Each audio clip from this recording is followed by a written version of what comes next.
Hello, and thank you for joining us. Welcome to the 2022 American Diabetes Association Ask the Expert series.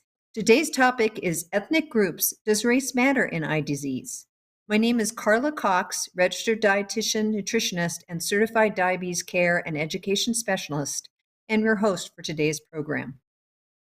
Remember that our Ask the Expert series is all about answering questions from our listeners, so start getting your questions ready. For those of you on the phone, press *3, that's *3 on your keypad, and an operator will collect your question and place you in the queue so that you may have the opportunity to ask your question live. To participate online, type in your name and question in the fields below the streaming player, press the Submit Question button, and your question will come directly to us. In addition, we invite you to stay on the line at the end of this event to answer a short survey. We will use the information to help us plan for future events. Remember, the event today is focused on the eye, so we're going to be talking to an optometrist today with questions from you. Okay, now a little bit why we're here today. The American Diabetes Association, together with visionary partners, VSP Vision Care and Regeneron Pharmaceuticals, is focusing on an often overlooked but costly, devastating complication of diabetes, vision loss. The Eye Health Institute, focused on diabetes, provides tools and resources for people with diabetes to learn how to reduce their risk of developing eye disease by managing glucose values and getting an annual comprehensive dilated eye examination, even if symptoms are not present. As part of the initiative, the ADA is holding this free educational Q&A. We'll cover information and tips to help you take charge of your health. And now I am so delighted to introduce our guest for today's event, Dr. Cheryl Reynolds. Dr. Cheryl Reynolds received a Bachelor's of Science degree from the University of Florida and attended NSU College of Optometry, where she earned her Doctor of Optometry in 1996 and pursued a residency in primary care optometry. She recently rejoined the faculty at NSU College of Optometry after being there for nearly 20 years. Prior to returning, she was an optometric liaison for your eye specialist, working alongside noted glaucoma, retina, and corneal specialists for about 1 year. She is a fellow in the American Academy of Optometry and the Optometric Retinal Society. She served as an investigator in numerous research studies and has published multiple publications on ocular disease. Apart from her passion in academia, Dr. Reynolds serves as the current president of the National Optometric Association. She was awarded the National Optometric Association Optometrist of the Year in 2013, and I think a very interesting list of her accomplishments is a medical mission to Jamaica. I've been there too on several medical missions, so something we share. Cheryl, as we are waiting for our callers and online listeners to chime in, I'm going to go ahead and kick off with asking you if you could give us a brief introduction. And is there research anywhere that would suggest there are racial and ethnic differences in the risk for developing eye disease given equal access to healthcare? Thank you so much for having me again participate, and it's a pleasure to be back. And I just wanted to talk about diabetes a little bit and just answer your question about racial components when it comes to diabetes and some of the complications that we see, specifically that I see as an optometrist. And one of the key takeaway from what you said earlier is that when we talk about diabetes, you cannot talk about the disease without talking about the complication of vision loss. In fact, diabetes related eye disease that includes diabetic retinopathy, different stages of retinopathy, is a leading cause of vision loss in working age adults, those 20 to 74 years of age. And when it comes to various demographics with the disease of diabetes, various studies have shown us that there are some racial, some socioeconomic considerations to look at. And I just want to tell the audience again that when we look at diabetes in 2022, 37 million individuals currently have some form of diabetes. 96 million individuals have prediabetes. Those are those individuals that are walking around with their blood sugar being high, but not high enough to be treated with medication. And what's important to note in those numbers that just recently came out from the National Diabetes Statistics Report is that over 8 million individuals that have diabetes are unaware that they have the disease. That's 1 in 4 individuals. And when you break down diabetes by demographics, those that are in the minority populations, African American, our Hispanic, Latinx communities, our American Indian, Alaskan natives are disproportionately more impacted from the disease. In fact, 7.5% of patients that have diabetes are Caucasian. However, 12.5% are Hispanics and 11.7% are African American or Blacks, and 14.7% of those with diabetes are American Indian, Alaska Natives. And when it comes to our Asian population, 9.2% of Asian patients have diabetes. Again, right there you see that the disease disproportionately impact minority communities. And when we talk about access and care for patients in minority communities, it's important to also talk about those social determinants of health that can impact the care of our patients with diabetes. And what does that mean?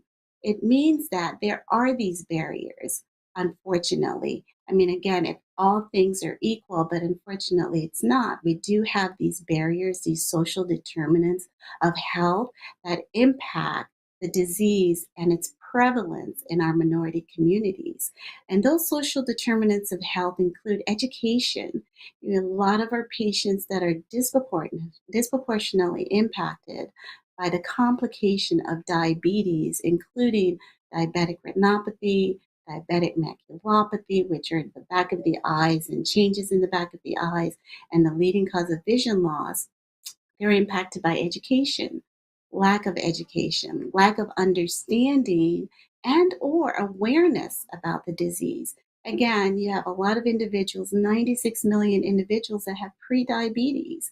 These individuals are on the highway to becoming a full-blown diabetes without intervention, but yet they don't necessarily understand some of the steps, measures that they have to take to sort of stop diabetes. Then you have access to healthcare, limited access to healthcare. And if there's one thing that the pandemic of 2020 with COVID-19, it really just brought back to the forefront, Carla, the racial disparities that exist in healthcare. And those racial disparities, again, those social determinants of health are so critically important. Access to healthcare, transportation, uh, these are the things that are barrier, financial barrier, economic stabilities, you know, social and community contacts, understanding the disease. A lot of times in certain minority communities, again, accepting the disease, you know, where the disease is not readily understood. You know, they think about that they have a touch of sugar as opposed to that they have diabetes. And then again, where the individuals live. I mean, I touched on transportation barriers that can impact our patients with diabetes. And these social determinants of health, again, unfortunately, disproportionately minority individuals are impacted from these um, factors. And because of this, this is why, even if we say all things being equal, we still would see more patients, minority patients, disproportionately impacted from diabetes. Thank you. That's very helpful and a great setting the stage for today. If you're just joining us, welcome to today's Ask the Experts Q&A, Ethnic Groups, Does Race Matter in Eye Disease? As a reminder for those of you on the phone, press *3, that's *3 on your keypad, and an operator will collect your question and place you in a queue so that you may have the opportunity to ask your question live. To participate online, type in your name and question in the fields below the streaming player. Press the Submit Question button and your question will come directly to us. Thank you. Now let's take the first question. So we're going to go to Jane, and Jane is from Sylvester, Georgia. So she's down there south with you. Jane, you're on the line. evening. Yes, hi. Thank you for taking my call.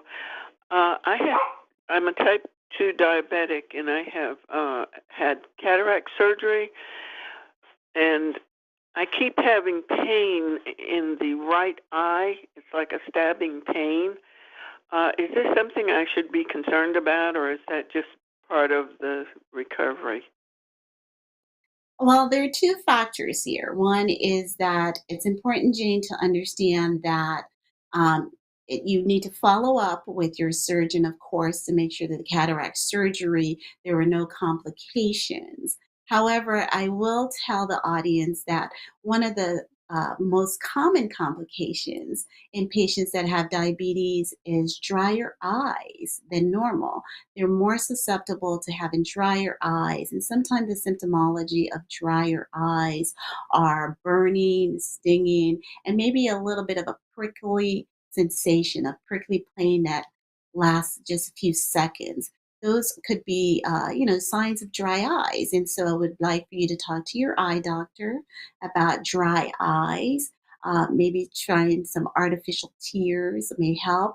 But again, this is important to underscore that, again, a lot of our patients that have diabetes tend to have drier eyes than normal, and that's one of the symptoms of having this disease. And one thing that you brought up, Jane, that I wanted to make sure that the audience understand as well, is that you had cataract surgery. So it's important to note that patients that have diabetes are 60% more likely to develop cataracts and develop them earlier. So that's why it's really important for our patients to have good glycemic control or good control of their diabetes, know their ABCs of diabetes, and that includes knowing your A1C value, which should be 7 or less. The American Diabetes Association recommends 6.5. So the lower the better for our patients with diabetes, making sure that if you have comorbidities that include blood pressure and cholesterol, that those are well controlled as well. And so it's important for patients to know this as well to make sure that they don't have the symptomology, the dry eyes, ocular surface disorders. They may have meibomian gland, which are the glands around the eyes, may not work as well, which can lead to further burning, stinging, and foreign body, sandy, gritty sensation of the eyes. Thank you. So we have a call coming in from Dolores. Dolores, you're on the line. Yes, I'm Dolores, and I'm from Columbus, Ohio, and I'm a type 2 diabetes, and I've been having problems with my eyes for like about 3 months or whatever. I don't have a problem with them being red in the daytime, but at nighttime, whatever, I wake up and go to the bathroom, whatever, look in the mirror, my eyes are shot red. So I started putting eye drops in it, and the redness went away. And I even went to the eye doctor, and he didn't even really find nothing wrong or whatever. And then I had this fluid that was coming out of my eyes or whatever. So I don't know what's going on. Again, that could be Dolores because you do have some dry eyes. Again, patients with diabetes tend to have drier eyes than normal, have ocular surface issue. But one of the concerns, especially at night for our patients, is that there's a and a lot of times we don't always close our eyelids completely when we're sleeping, and we don't know that we're not looking at ourselves. And so you can get a little bit of exposure keratopathy, which will cause the eyes to be redder or more irritated at night. So if you have a ceiling fan that's going and oscillating and it's above you and you're sleeping on your back, that may cause your eyes to be a little bit drier. Again, one more time, patients with diabetes are more susceptible to having the red, irritated ocular surface issues of the eyes. And so it's really important to talk to your eye doctor about that. And if your eye doctor, your optometrist, or your ophthalmologist discounts your symptom, then you should always seek additional advice from another doctor. But yes, using artificial tears will help, but there's different types of artificial tears, and they work very differently. We can start off with simple artificial tears, but sometimes my patients might need a little bit thicker drops because they have more degree of dry eyes. And sometimes if they have moderate to severe drier eyes, they may need to be on medications that are specific for dry eyes. So please, again, talk to your doctor about that. And I always want to advocate one more time the control of the disease. So again, we were talking about the racial component of the disease. I know that studies have shown that minority patients have a challenging time with controlling their A1C because of, again, those social determinants of health that can be a factor. So they have a harder time getting their A1C lower than 7. Um, and so I always tell my patients, because I understand these factors, that your eyes may be drier because it is challenging for you. And that's why it is even more important to incorporate the lifestyle changes and have other members of the diabetes healthcare team that include nutritionists be part of the conversation.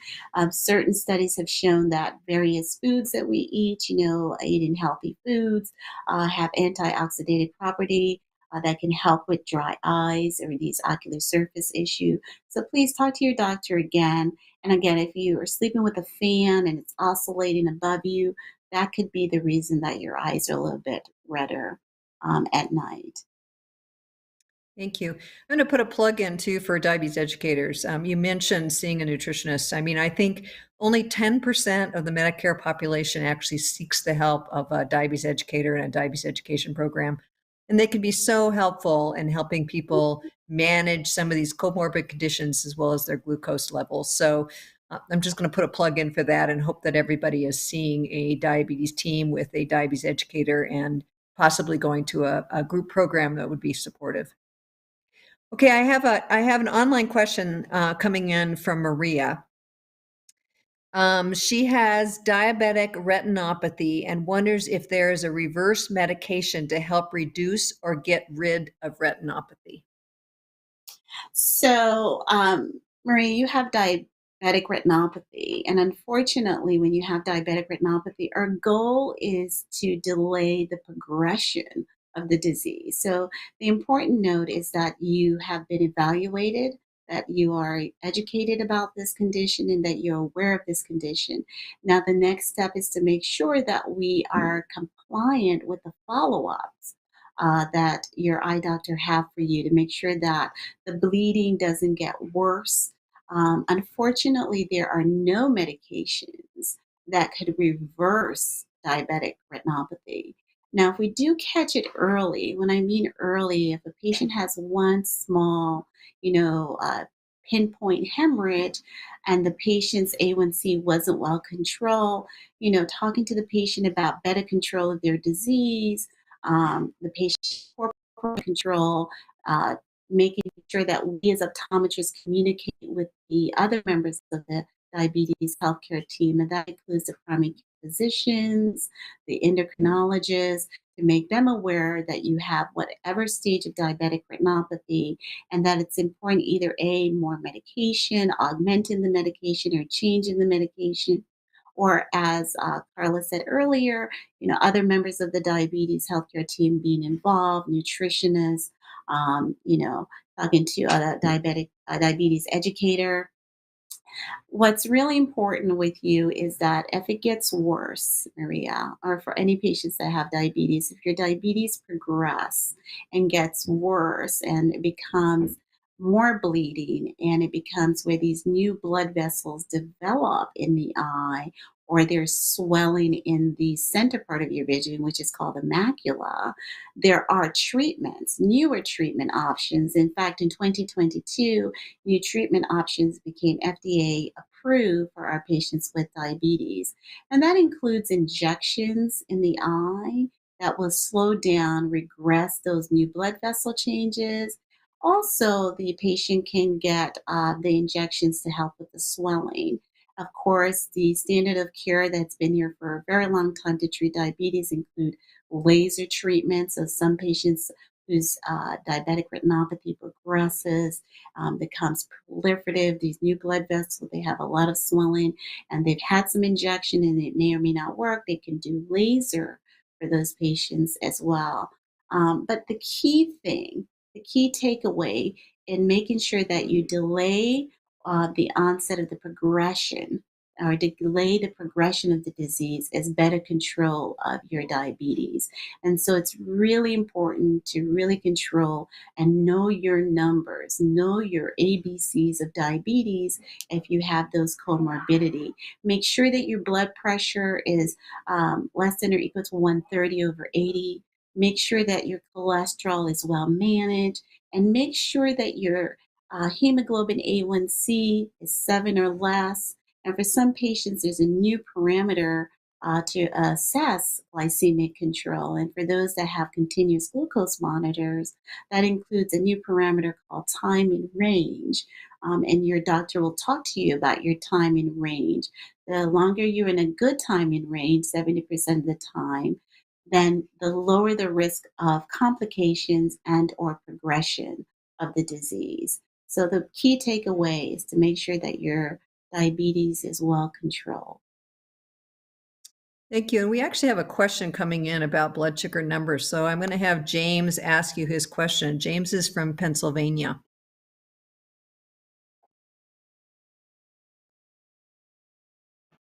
James, you're on the line.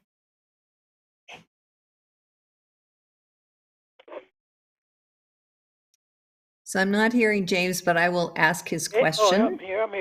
Oh, there you are. Okay, what is your question? My question was, my blood stays around, say, from 110 to 130. Depends on what I eat. I usually eat fairly well. My wife feeds me pretty good. She tries to keep up on the proper thing. But I was just wondering sometime, it very rarely to go over 130, but it does once in a while. But I only check it once a day because I know approximately how it runs. Is that a good thing or a bad thing? Thank you, James. Yeah, so knowing your numbers is really important. I think keeping your numbers, your blood sugar level 130 or less is good. I need you to also talk to your doctor about your numbers. Make sure that they are comfortable and happy with those numbers, that the medications don't need to be augmented. But it sounds like you're doing really well. Your wife is doing well and making sure that you eat healthy and that you stay healthy. And a key thing, James, to remember is exercise as well. Studies after studies have shown that incorporating exercise is also an important component of controlling your diabetes. And so if you could incorporate, you know, 30 minutes, 3 times a week of aerobic. That means physical cardiovascular exercise, walking, or if you have an Apple Watch or one of those Fitbit, taking 20,000 steps for the week is really good for our patients that have diabetes, and that will help you even be better controlled. So you're doing well. The one thing I would recommend is make sure that you get a yearly comprehensive dilated eye exam, so if there's any changes in the back of the eyes, because one of the key factors that determine risk of developing diabetic retinopathy is duration of the disease. The longer my patients have diabetes, the more likely they are to have some complications or some stages of retinopathy. So make sure you're having a dilated annual eye exam or yearly eye exam to make sure that you don't have any complications when it comes to your eyes. Thank you. And the other thing I might remind you of is your 120 to 130 glucoses are great, but you should be kind of alternating and checking 2 hours after you eat, because that's another important parameter. So the ADA goal is less than 130 fasting, which you're doing, but less than 180 2 hours after you eat. So you might want to check with that as well. Okay, so we have a question coming from Ophi. I believe it's Ophi from Chicago. Ophi, you're on the line. Yes, my name is Ofe. I'm Okay. calling. Hello. I'm calling about Yes. my eye. I see a blurry eye, and I can't see out of my right eye. I also have my ankle swollen. Now, how do I deal with it? And what kind of treatment should I have? Should I take supplements like vitamin A, C, B, and lutein and zeaxanthin? How do I deal with that? Well, those are really good questions. So the first thing I would say is I'm not sure exactly why you don't have good vision in the eye. It could be because of end-stage diabetes, diabetes-related retinal disease, diabetic retinopathy, proliferative retinopathy. Again, unfortunately, complications from diabetes that impact the eye, diabetic retinopathy, diabetic macular changes, that center part of your vision are the leading causes of blindness, right, for our patients 20 to 74 young. So if you have loss of sight in one eye, unfortunately, it could be a complication of diabetes. I think it's really important to protect the other eye. And so making sure that you have your regular follow-ups, your frequent follow-ups for you because you do have one eye, your monocular, and that you're following up with a retinal specialist if you have any stage of diabetic retinopathy, or following up with your optometrist if you have early stages. And also, you mentioned taking eye supplements. Various studies have looked at nutritional support for patients that have diabetes. You mentioned lutein and zeaxanthin. It was a big study by one of my colleagues that looked at those nutrients and found that they are protective for our patients with diabetes. They can, they don't stop the disease. They may help slow down the disease. So that's why I'm a proponent and an advocate for eating healthy, working with a nutritionist, and also incorporating lutein, zeaxanthin into your diet for our patients that have diabetes. And the other thing I wanted to mention that's really important once our patients lose their vision from diabetes, that's not the end all, be all. We do have a component in optometry, low vision, where our patients get devices such as magnifiers. They get access to large print material that can help with their visual decline or loss. So I would also ask you to speak to your eye doctor about a referral to a low vision specialist to see if there's ways that we can help you improve your quality of life and live somewhat better than you're seeing now. Thank you. I really appreciate that low vision specialist. I think that's a big deal for people that have lost some vision and feel hopeless, that there is lots of support, and that's what they need to do. Okay, this is coming in from Linda. Linda's from New York City. Hi. I am 77 years old. I have controlled diabetes. My A1C is 6.7. I also have Sjogren's disease, which makes my eyes dry, in addition to the diabetes. Mm-hmm. And hello? Yeah, you're And on. I was wondering about supplements, but I'm also wondering, I had heard that blue light coming from TVs or computers are problematic. I was just diagnosed also with macular degeneration, dry. And so I was wondering if, I'm an artist, I was wondering if there's any problem with blue screen, iPhone, computer, or TV. And if there is a problem, are there any types of filters that one could get? That's it.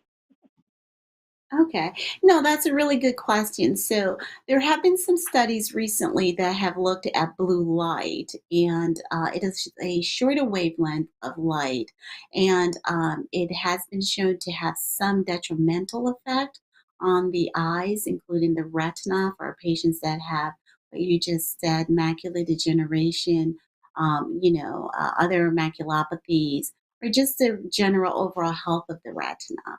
And so, for our patients that have macular degenerations, that have diabetic retinopathy, we do want to advocate for blue filters. What we're noticing, especially with COVID-19, is that there's been just an augmented use, an increased use of digital devices. And so the exposure of blue light is more from these digital devices, your iPad and your iPhone and your computer and FaceTime and your family. So we're spending more time than ever before. Our children are not going outside. A lot of our children had to Zoom for school during the pandemic and the shutdown. So there's been a lot of information about blue light and its detrimental effect on the eyes. And so, in talking to your eye doctor, there are some filters. There are blue filters. You get UV filters in your lenses. Blue filters are also available. I have those in my glasses as well because I work on computers all day. And I definitely recommend blue filters for my patients that have macular degeneration. So, yes, please talk to your doctor about that. The other thing I wanted to mention for you is that you have a comorbidity of Sjogren's, which can exacerbate, make worse your dry eyes. And so, again, there are other treatment modalities or additional treatment modalities that go beyond simple artificial tears that you can get over the counter. There are prescription eye drops that are available now for dry eye patients, for our patients with diabetes and Sjogren's that have moderate severe dry eyes. That includes a prescription eye drop that your optometrist or your ophthalmologist can recommend that you can use to help your dry eyes and your symptoms as well. So also speak to your doctor about that. Great, thank you. You alluded to this earlier, but another question is, can you always tell when you're developing eye disease, or is it silent? That's interesting because I have a caveat where I tell my students all the time, we as optometrists, we just don't save sight, we save lives. Vision is never part of the definition for me when it comes to eye disease. You can have severe retinopathy and still have 20/20 vision. So my patients come in and say, I see well, but yet they have quite a bit of changes, severe changes in their retina. Someone can come to me and they can see well and have a condition called glaucoma. And patients that have diabetes are 40% more likely to develop glaucoma, which is an irreversible blinding disease. And typically, you don't lose the center part of your vision, you lose your peripheral vision when you have glaucoma.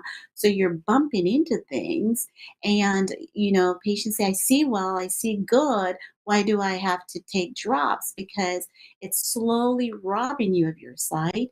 It's slowly causing these nerve cells in the eyes to not work properly. And then eventually, when it's advanced disease, it affects the center part. So, yes, vision or seeing well is not part of the definition of healthy eyes. And that's important for my patients to understand. I can diagnose a tumor in the back of your eyes, and you have healthy vision. So it's important to have a comprehensive, dilated eye exam every year for my patients that have diabetes. And it's also important to follow recommended care to prevent or the progression of the disease.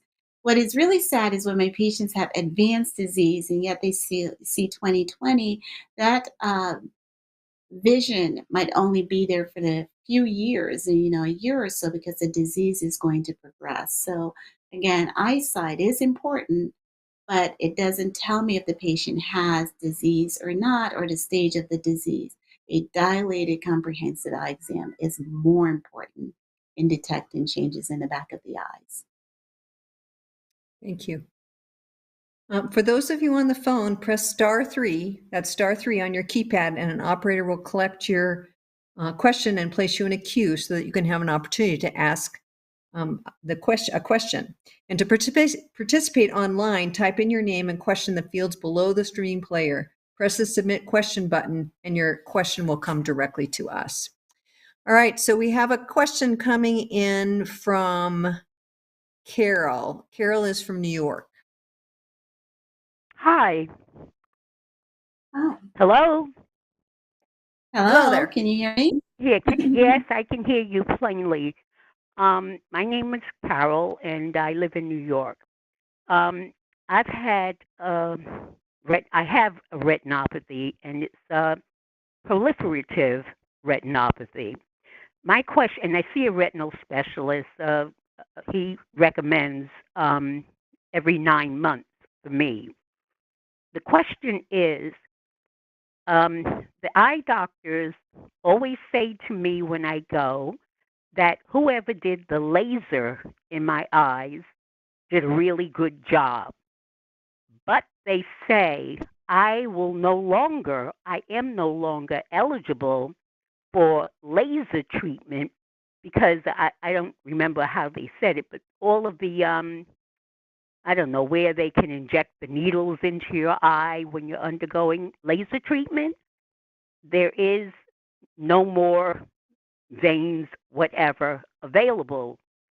So they said, but we still have another treatment where, I mean, if your vision begins to, or the retinopathy begins to get, I guess, worse or whatever, there's another treatment where they can inject a needle into your eye. But he didn't actually go on to explain to me what that treatment is like. Am I making myself clear?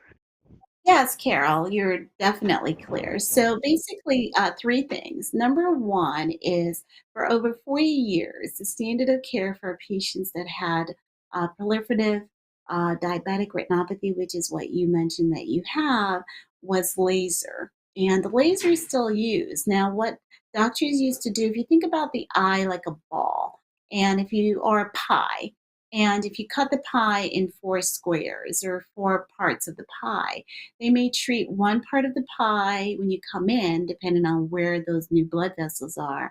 And then the next visit, they treat the other part of the pie.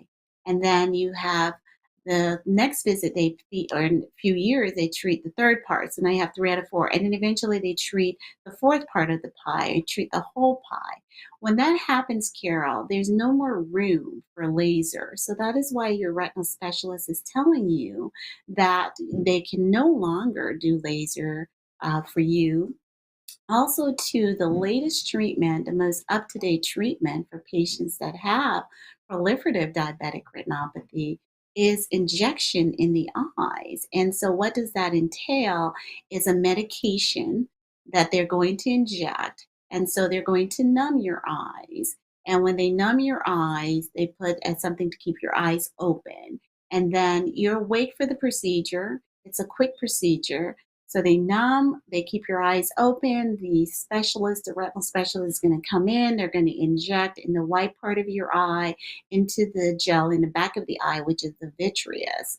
And so it releases the medication, the injection into the vitreous to help these new blood vessels, which are leaky and causes a lot of problems, to regress. Also, too, if you have diabetic macular edema, so swelling in the most sensitive part of your eye, which is the macula, the injection will help decrease the swelling. So these newer medications are better. They quickly work.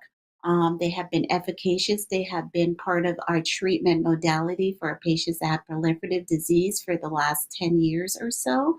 And so they are really a simple procedure. You may go in every month to get an injection, depending on how much or what stage of retinopathy or how advanced the disease is. Or you may have an injection every 2 months, or you may have an injection every 3 months. The goal of the treatment is really to retard or regress those new blood vessels that cause problems in the back of the eyes. Again, these new blood vessels are leaky, they're weak, and when they cause a lot of bleeding in the back of the eyes, and that's the goal of either lasering them a long time ago or with the new medication, the injections in the eyes. I always tell my patients when we diagnose them with proliferative disease that they may get laser treatment, they will get laser treatment in the eye, and that the procedure is not a very long procedure. You're awake.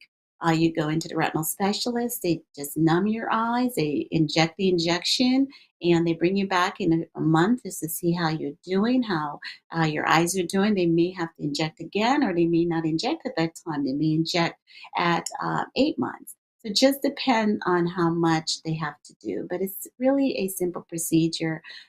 There are some complications with it, of course, but your doctor will talk to you about those complications, and in most cases, those complications are rare to occur. But it is the latest, newest treatment for our patients that have, specifically, as you said, proliferative diabetic retinopathy, or for our patients that have diabetic macular changes or swelling in the macula, all under the auspice of diabetes related retinal disease. Thank you. We have a question coming in from Elmer, and Elmer is from Baltimore.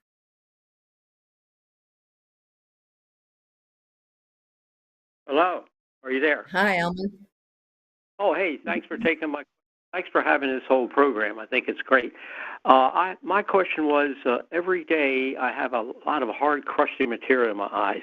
Not just in the morning, I sort of wipe it out with water, and then it still forms again during the day. Is that part of dry eye, or what should I do about that? So that is part of ocular surface issues. And so that's a new area of interest for our optometrists and eye care practitioners. But one of the things that we know with our patients, especially as they grow up in their age and become wiser, is that the glands or the pores around the eyes don't work as well. And that's a common complication in our patients with diabetes as well. So they get these ocular surface issues where they may get some matting of the eyelids, some crusting of the eyelids. They may have a condition called blepharitis, where you get these flakes on the eyelids. So one of the things I would recommend is that you see an eye doctor, make sure what's going on with your eyelids. There are treatment for that. You could do at-home treatment with baby shampoo, but they have latest treatments, some eye scrubs or eye pad, OcuSoft to help pre-moisten towelette to help release the debris or remove the debris from the eyelid. A lot of these patients, or patients like you, may have to be on eye drops as well as cleaning the lids twice a day in the morning and at night. But I would recommend that you see an eye doctor just to assess how much ocular surface issue you have, whether it's a mild presentation, a moderate presentation, or a severe presentation. Again, mild, you could probably treat it with some at-home remedies. It's moderate, severe, you may have to be on a little bit more treatment modalities, but that's in conversation with your eye care practitioner. Thank you. Another question, and I'm not sure you're the right person to ask, but we'll ask it, is that are eye exams covered on most insurance? What about Medicare? And does it matter if it's just a standard eye exam or if it's dilated or specific to retinopathy? So most eye examinations should be covered by most insurance, including Medicare. So yes, an eye exam is covered by Medicare. I do want to let the patients know, however, that some of these major insurance, like a Blue Cross Blue Shield, may have a secondary dental or eye component with their plan. So really talk to your insurance carrier to make sure that they will cover an eye exam and that they will cover in most cases, the glasses. So, first and foremost, for all my patients that have diabetes, number one, a yearly comprehensive eye exam is really critically important. And most insurances have a component where it's important for us to make sure that patients with diabetes get an eye exam, right? So that we can help minimize the number of patients that lose their vision from this disease. So that's number one. So most insurance carriers really advocate and want their patients to have a yearly diabetic eye exam. When we talk about an eye exam, this is really important, is if you see an eye care practitioner and you get an eye exam, yes, he will check your glasses, check your prescription to make sure it hasn't changed. One of the things that you know, our patients that have diabetes know, is that if your blood sugar is not well controlled, Some of the symptoms that patients may experience include fluctuating vision, changes in their vision. So a lot of times patients come in and say, I have blurry vision, and it's more related to their poor glycemic control. The higher the A1C or the higher the blood sugar levels, the more likely you're going to have these fluctuating changes in the vision or blurry vision. Sometimes patients may even complain of double vision because they may have cranial nerve involvement. So it's really important to make sure that if you have diabetes, that your A1C, your blood sugar levels are well controlled. Uh, Number one. Number two is during the eye exam, of course, we're going to check you for glasses. The optometrist should check, the ophthalmologist should check the front of your eyes, looking for those ocular surface issues, those dry eye issues. Check the pressure in the eye. As I mentioned earlier, patients with diabetes are more likely to also have glaucoma. And so you want to check the pressure in the eye. You also want to make sure that the optometrist dilates the eye. And the dilated eye exam allows us to look for any cataract changes, for any changes in the gel, which is the vitreous. As our patients get older, they may have floaters. And my patients with diabetes want to make sure that there's no bleeding in the back of the eye. We look at the optic nerve, which is the structure in the eye that is impacted from glaucoma, to make sure there's no glaucomatous changes, to make sure that there's no bleeding or new blood vessels at the optic nerve. We look at the macula, we look at the blood vessels, and more importantly, we look at the periphery of the eye. Newer studies are really advocating that the peripheral retina evaluation is really important. Those peripheral lesions can be predictive of proliferative disease. So that's why it's important to have a dilated eye exam. Now, what's new for us as eye care practitioners is wide field imaging. So you have some optometrists that have a camera that they may take a photo of your eyes that allows us to see the peripheral component of the retina. And although we have those cameras, I still advocate for a dilated eye exam in addition to the wide field imaging or photo of the retina. And so when patients said just go and it didn't dilate me and I have diabetes, then if you see me, I'm dilating you just to take another look at the eyes to make sure everything is okay. I'm going to do my wide field imaging to look at the peripheral retina. Also, to the photos or the wide field imaging is also a great way for you, the patient, to see your eyes. I always use that to educate my patient about their retinopathy. I show them the changes in the back of the eyes, and seeing it is more likely believing it, and they see that the condition is affecting their eyes. They're going to make those necessary changes for better glycemic control, and they're going to talk to their doctors a little bit more. So if you're not being dilated by your eye care practitioner, then it's important that they incorporate this wide field imaging device. But again, I can't underscore the importance of a dilated eye exam. And then last but not least, we do have telescreening. As we talked earlier about the addressing the racial disparities when it comes to healthcare and diseases like diabetes. We know that transportation or just access for some of our patients in minority communities is an issue. And so you have doctors that have telescreening devices or cameras in their offices now that are taking pictures of the patient's retina. I think it definitely is something that's necessary, needed, and the American Diabetes Association really advocates for telescreening for our patients. It helps us to address the access or limited access for some of our patients. Nonetheless, it still does not replace a dilated comprehensive eye exam. So those patients that are diagnosed with changes based on the telescreening photo image still need to have a follow-up care with a specialist, a dilated eye exam, just to make sure that everything is still okay. Thank you. We have time for one last question. This one's coming in from Mimi from Alabama. Mimi, you're on the line. Hello, everyone. I was just wondering if there's anything that a patient can do to help reduce their eye pressure. So if you were diagnosed with glaucoma, number one, it may be that one of the risk factors was elevated eye pressures. And it's important for everyone on the call to understand that that's an important component of an eye exam.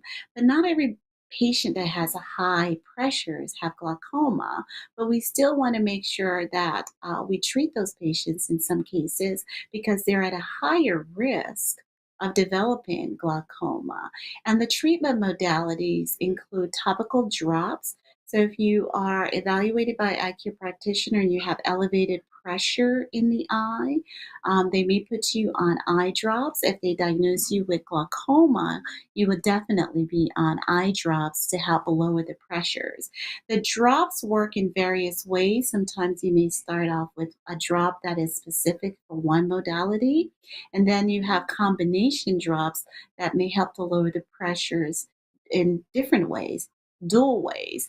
And we have newer drops on the market for our patients that will help control the pressure. If you have glaucoma and the disease is advanced, moderate advanced disease, I always collaborate with my colleague, a glaucoma specialist. Sometimes these patients may be candidates for laser treatment to help lower their pressures. And then, of course, some of these patients might be candidates for earlier intervention, especially if they have cataracts with minimal invasive glaucoma surgery. These are little devices that they will incorporate and use to help increase outflow of fluid in the eye to help control the pressures. And then, of course, if the patients have advanced disease, then they may need to have a more advanced surgical procedure. But we always like to intervene earlier to treat the patients. And really, the key takeaway from this is that you have to use the drops. There are no symptoms when it comes to glaucoma. There are no symptoms when it comes to diabetic retinopathy, and especially detecting it in the early stages, as I mentioned so many times. You can see very well. You can see 20/20 and have severe diabetes related retinal disease, diabetic retinopathy, and diabetic macular edema. You can see very well and have advanced glaucoma. So you want to make sure that you're utilizing the drops and being compliant per your doctor's instruction with the medication to slow down the disease. Is really what we're doing to slow it down. I always tell my patients glaucoma is a highway. You're on this highway, the destination is loss of vision, but we can slow down how fast you're traveling. So a lot of our patients who are compliant, who utilize your drops, there's no need for them to go blind from glaucoma treatment. So, yes, please talk to your doctor and please follow recommended care by utilizing drops. And if you don't want to use the drops, please speak to your doctor about other modalities of treatment, including laser treatment that is efficacious and can work for our patients that have glaucoma. Some of those laser treatment work for up to 5 years. 3 to 5 years, the patients don't have to use drop. But please speak to your doctor, your eye care practitioner about that. Great, thank you. And I think the biggest take-home message today is that get your annual dilated eye exam. It's really critical to diagnosing things early and taking care of them so you don't lose your vision. To help you feel confident about your ability to prevent and treat diabetes-related eye diseases, we encourage you and your loved ones to talk to your healthcare provider about your risk, schedule an annual dilated eye exam, whether you have symptoms or not, and register for our next event at diabetes.org/experts. And our next eye event is Focus on Diabetes, November 29, The Gift of Sight, Treatment to Help Preserve Vision. And our next No Diabetes by Heart, Ask the Experts, is October 11, Diabetes and the Family Connection.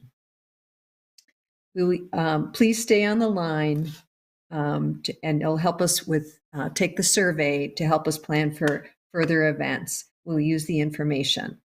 Thank you so much, Dr. Reynolds. It was a joy to have you back again, and I hope you join us again next year. So Thank on you to so our much. survey. Yes, you're very welcome. Thanks for being here. All right, so we're going on to our survey. Please stay on the line, and we'll begin. Thank you for participating in the American Diabetes Association Ask the Experts events. We hope that you benefited from your experience. Please stay on the line to complete a survey about the event. Your feedback is essential for us to reach our program goals and improve future events. All responses will remain confidential. So, question number 1. Please rate the extent to which you felt the event met your expectations. For did not meet my expectations, press 1. For somewhat met my expectations, press 2. For moderately met my expectations, press 3. For met my expectations, press 4. And for exceeded my expectations, press 5. So again, question 1. Please rate the extent to which you felt the event met your expectations. For did not meet my expectations, press 1. For somewhat met my expectations, press 2. For moderately met my expectations, press 3. For met my expectations, press 4. And for exceeded my expectations, press 5. If you feel you could use some support for managing your diabetes, check out the Living with Diabetes program, where you can receive information through email and an e-booklet with tips on eating, physical fitness, and emotional health. Check out our registration page, diabetes.org/experts. Question number 2. After attending this event, do you plan to attend a future Ask the Experts event? For yes, press 1. For no, press 2. If we're not sure, press 3. And again, question 2. After attending this event, do you plan to attend a future Ask the Experts event? For yes, press 1.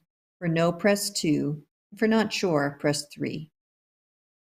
Persons with diabetes are at higher risk for retinopathy than those without diabetes. Make sure to have your annual dilated eye exam. Early detection can save your vision.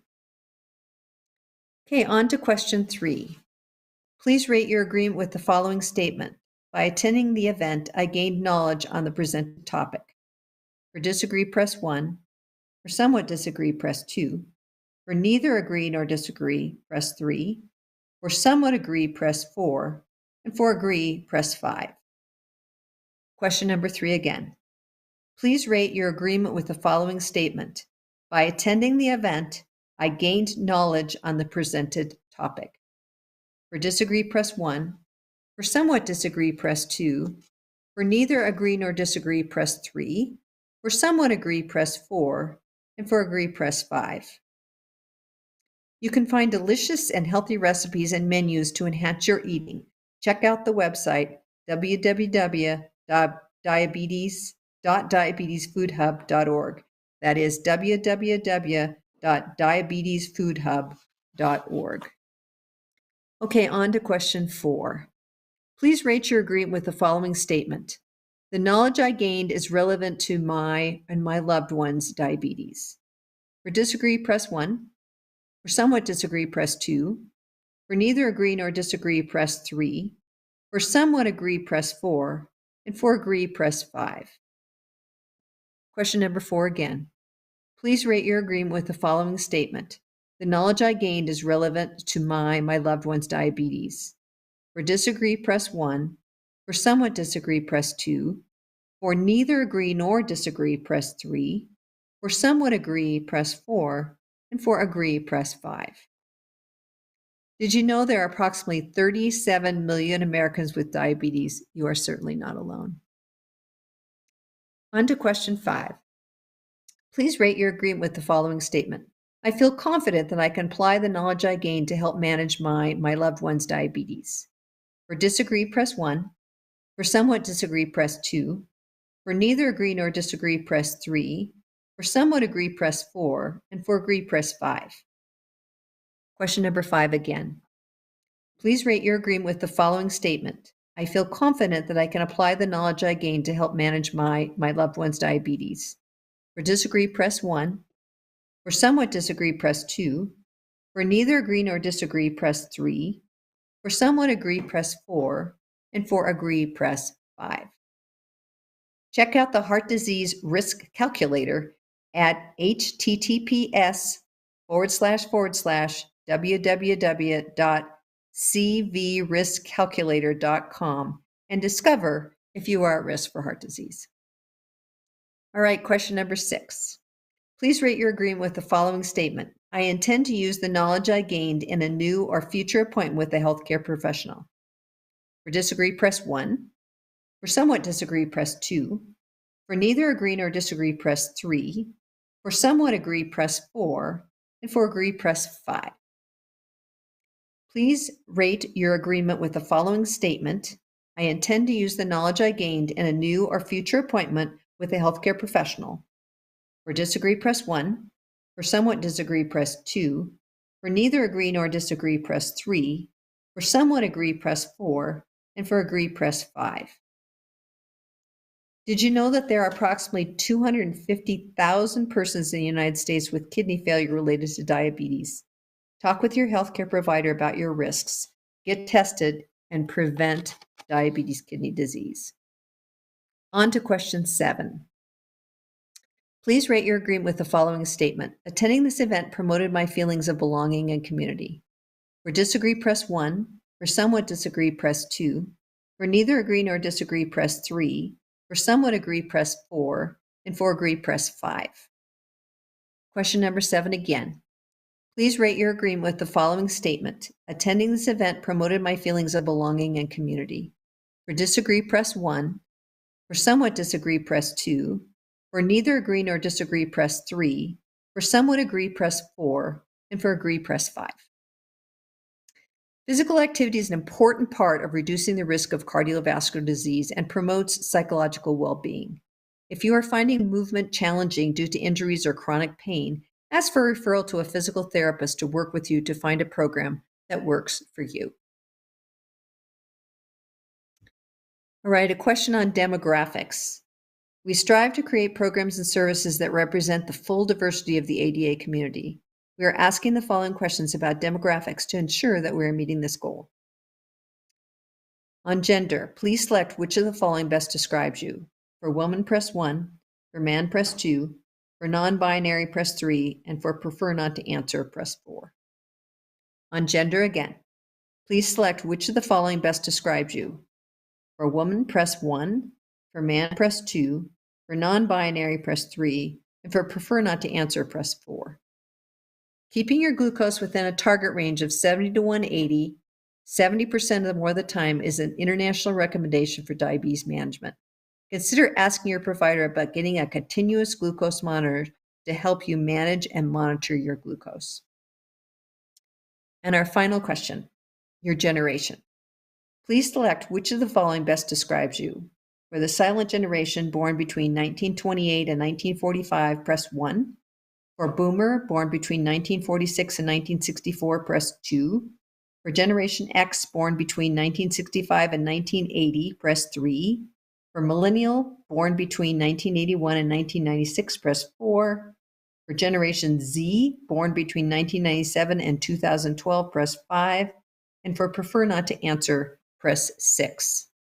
And again, our final question. On your generation, please select which of the following best describes you.